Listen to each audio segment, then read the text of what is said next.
Indus valley civilisation के बचे खुचे हिस्सों के बाद अगर हम बुद्ध के टाइम की बात करें तो हमें आर्किटेक्चर का एक नया रूप देखने को मिलता है, जिसे लोग आज बौद्ध वास्तुकला के नाम से जानते हैं।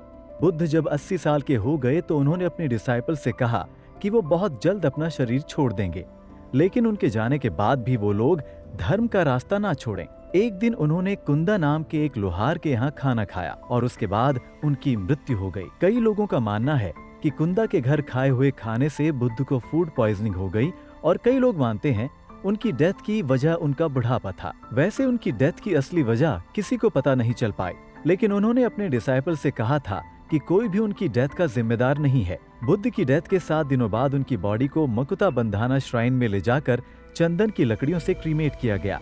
बुद्ध की एशेज में से 4 आई टीथ यानी केनाइन्स, 2 कॉलर बोन्स और एक नेक बोन मिली है, जिन्हें धातु नाम से जाना जाता है। बुद्ध के बॉडी पार्ट्स जहाँ जहाँ ले जाए गए वहाँ स्तूप यानी बेरियल माउंट्स बनाए गए। स्तूप के यूजुअली 2 इम्पोर्टेंट पार्ट्स होते हैं, अंडा यानी कि गुंबद और हर्मिका जिसके अंदर रेलिक रखा जाता है। बुद्धिस्ट स्तूप जो बुद्धिस्ट आर्किटेक्चर का सबसे सिग्निफिकेंट और पुराना फॉर्म है। स्तूप भी कई सारी नेचुरल शेप्स में बनाए जाते थे, जैसे बेल शेप, घड़े की शेप, बबल शेप और कभी कभी पैडी स्ट्रॉ शेप यानी चावल के छिलके की शेप में। कुछ स्तूप तो लोटस बर्ड की शेप में भी देखे जा सकते हैं। अशोक ने इंडिया में करीब 84,000 स्तूप बनवाए थे, जिनमें से ज्यादातर का नामो निशान मिट गया, लेकिन जो बचे हैं उनमें सबसे मशहूर है सांची स्तूप। मध्य प्रदेश के रायसेन डिस्ट्रिक्ट में बना ये स्तूप आज भी किंग अशोक के बौद्ध प्रेम की गवाही दे रहा है। हालांकि वक्त और कुछ लुटेरों की मार सह चुका ये स्तूप अपनी ओरिजिनल कंडीशन में नहीं है, लेकिन फिर भी इसकी खूबसूरती देखते ही बनती है।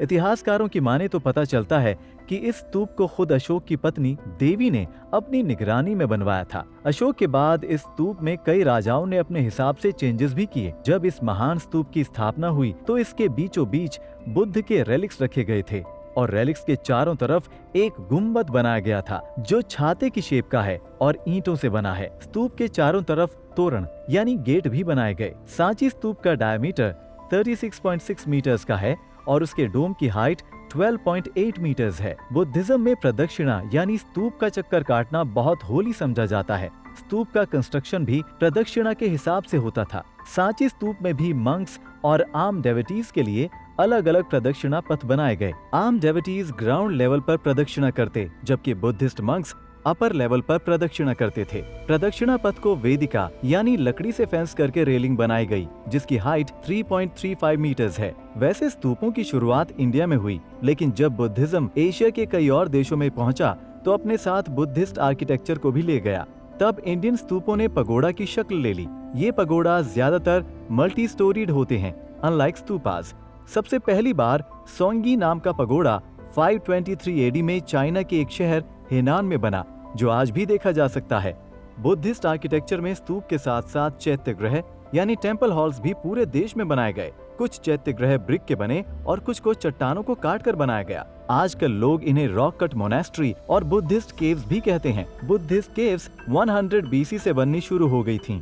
इंडिया में सबसे खूबसूरत केव्स अजंता, एलोरा, भाजा, करला, बाग, नासिक और कन्हेरी में मिली हैं। पूरे भारत में करीब 1200 केव टेम्पल्स बनाए गए। बहुत से स्ट्रक्चर्स तो बुद्धिस्ट मंक्स ने सिर्फ एक बड़ी चट्टान से ही सिर्फ हैमर और चिजल का इस्तेमाल करके बनाए। इन चैत्याज में रेक्टेंगुलर हॉल्स बनाए गए और इन हॉल्स की दीवारों पर नक्काशी की गई। इन हॉल्स में जनरली 35 कॉलम्स होते हैं जो एक जैसे दिखते हैं और इनकी छत सेमी सर्कुलर होती है। पिलर्स के 3 पार्ट होते थे। पहला प्रॉप जो जमीन के अंदर होता, दूसरा शाफ्ट जो जमीन के ऊपर होता जो तराशे गए थे, और तीसरा कैपिटल जो पिलर्स का हेड था।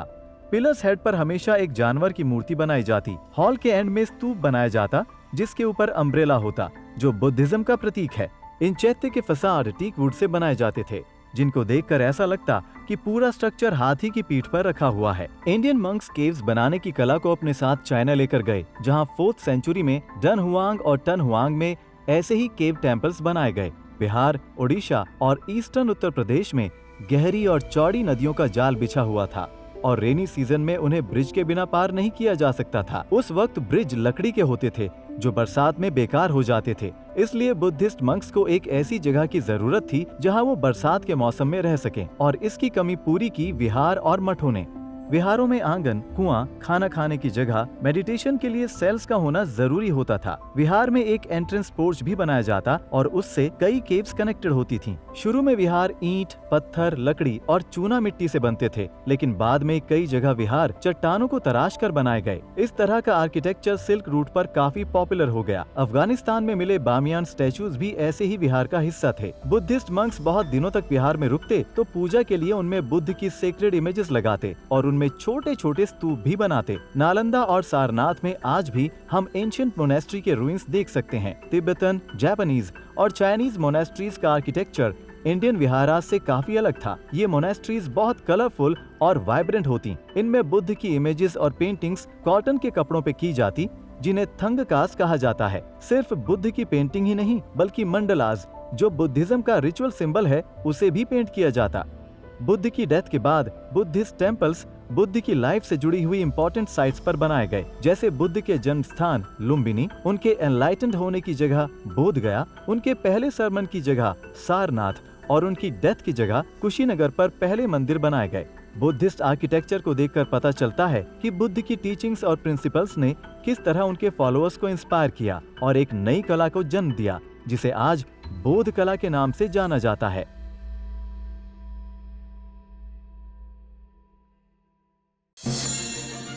Like, share, subscribe and click on the bell icon to never miss an update from Epic.